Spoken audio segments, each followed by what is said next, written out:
planté ces plantes en nous, et toute autre plante qui n'a pas planté doit être déracinée. S'il demeure au milieu de nous, nous n'avons plus les mêmes relations avec Dieu.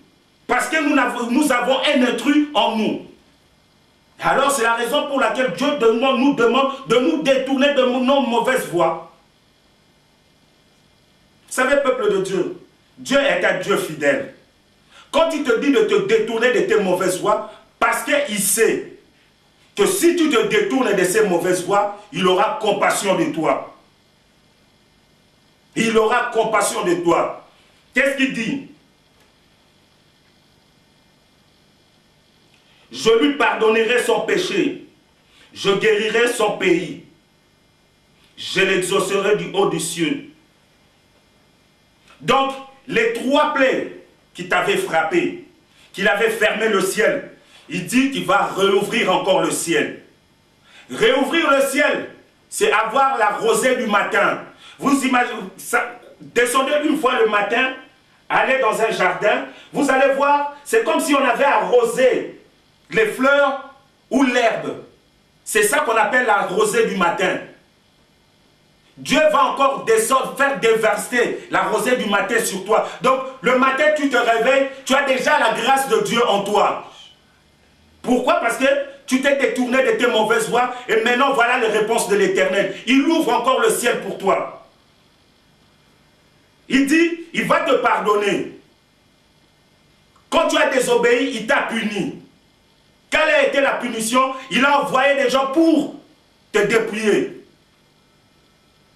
Comme c'est lui qui avait envoyé les gens pour te dépouiller, et c'est lui-même qui va envoyer encore ces gens-là et leur interdire de te dépouiller.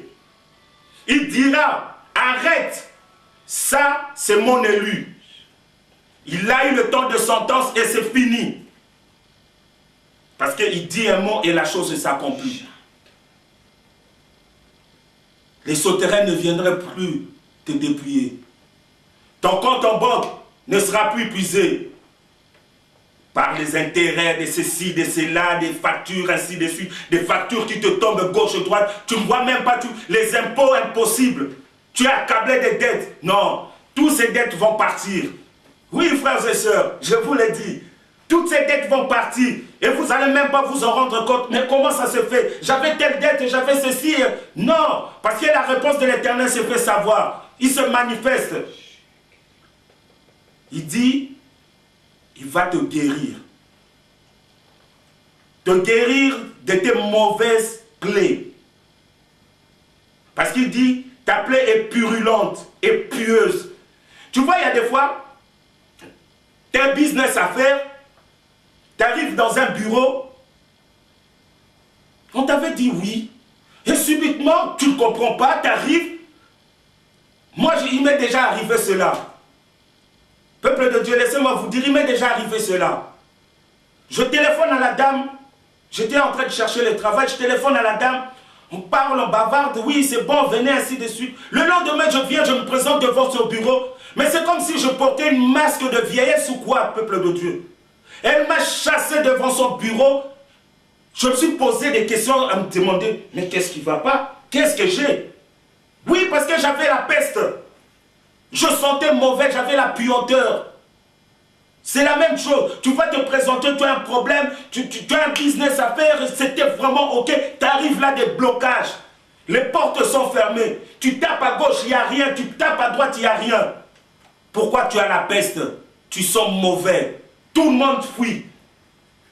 Mais c'est spirituel, hein.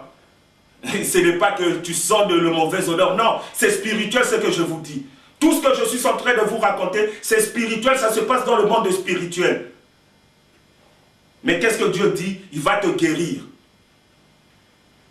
Il va te guérir comment? Là où ça semblait impossible, là où les gens te rejetaient, il faut commencer à courir. Tu ne vas pas le demander.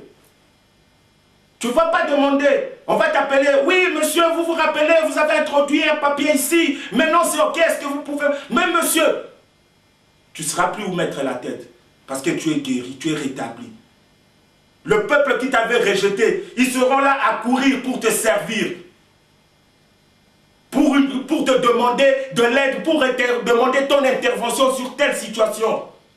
Là, tu es guéri. Là, tu as les faveurs de Dieu. Là, tu as la considération de Dieu.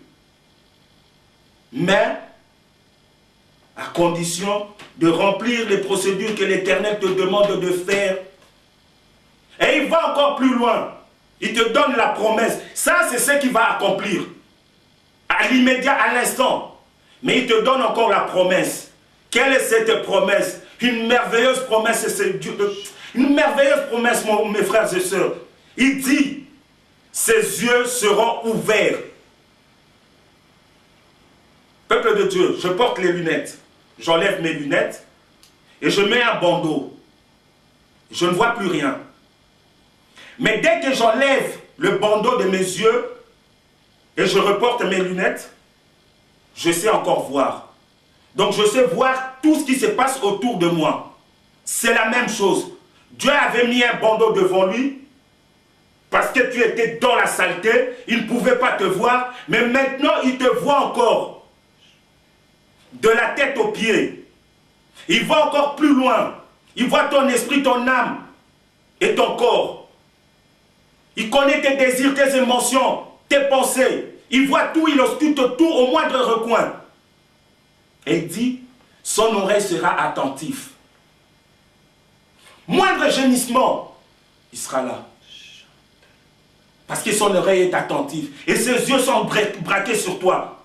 Moindre mouvement, il sait déjà que tu as fait un pas à gauche, tu as fait un pas à droite. Là, il y a un petit trou. Il vient directement quand tu gémis à Seigneur, il vient te déplace de là. Parce qu'il dit, il ordonnera à ses anges de te garder dans toutes tes voies. Ils te porteront sur leurs mains afin que ton pied ne heurte pas contre une pierre.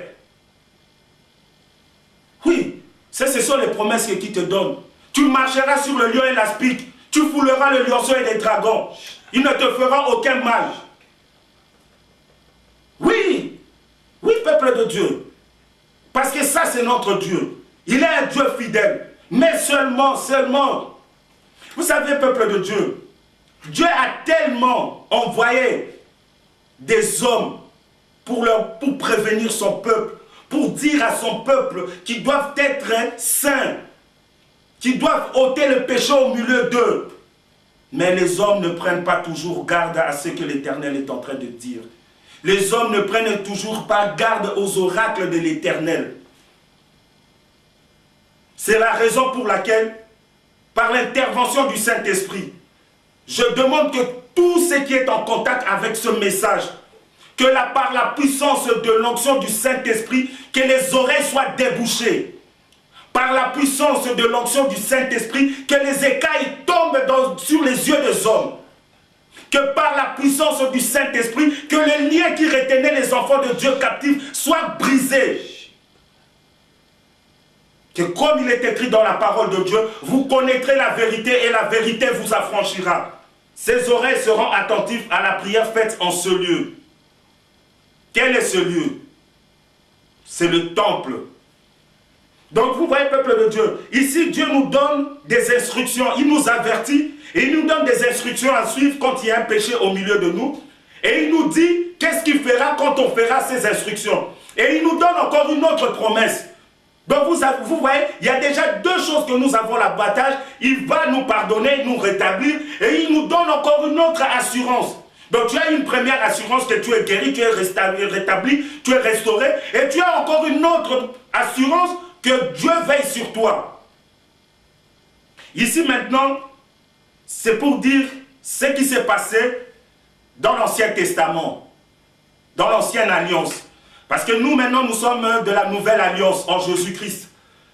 Parce que c'est lui le Rédempteur, c'est lui qui nous a rachetés de la malédiction de la loi, de l'ancienne loi, et nous sommes en lui maintenant.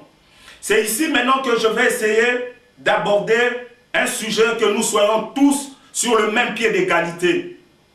Qu'il n'y ait pas d'autres personnes qui puissent comprendre au-delà des autres ou au-dessus des autres, mais que nous soyons tous sur le même pied d'égalité afin de comprendre le message de l'Éternel.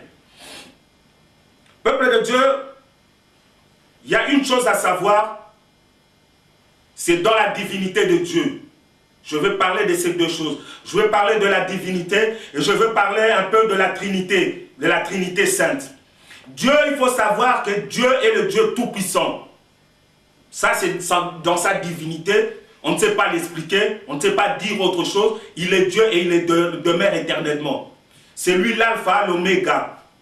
C'est le début, la fin de toutes choses. C'est le créateur de toutes choses. Ça, c'est Dieu. Et maintenant, il y a Jésus qui est venu intervenir. Qui est Jésus? Les Écritures nous disent que quand tout a été créé, Jésus était là aussi quand toute la création a été faite. Mais quand il y a eu le péché, il s'est fait chair, il est venu habiter parmi nous. Ça, vous pouvez lire dans le livre de 1 Jean. Lisons-le ensemble. Au commencement était la parole, et la parole était avec Dieu, et la parole était Dieu. Elle était au commencement avec Dieu. Toutes choses ont été faites par elle. Rien de ce qui a été fait n'a été fait sans elle. En elle, il y avait la vie, et la vie était la lumière des hommes. Et la lumière, lui, dans les ténèbres, et les ténèbres ne l'ont point reçue. Vous voyez? Donc c'est lui qui est la parole. La parole créatrice qui a tout créé. C'est Jésus la parole. Qui est venu vers les siens. Qui est la lumière qui a brillé des ténèbres. Parce que le monde était dans l'obscurité, dans les ténèbres. Assujetti par l'ennemi. Jésus est venu, il a éclairé le monde. Mais la parole de Dieu nous dit que le monde, les siens ne l'ont pas reçu. Cette lumière, c'était la véritable lumière qui vient venant dans le monde et éclairer tout homme.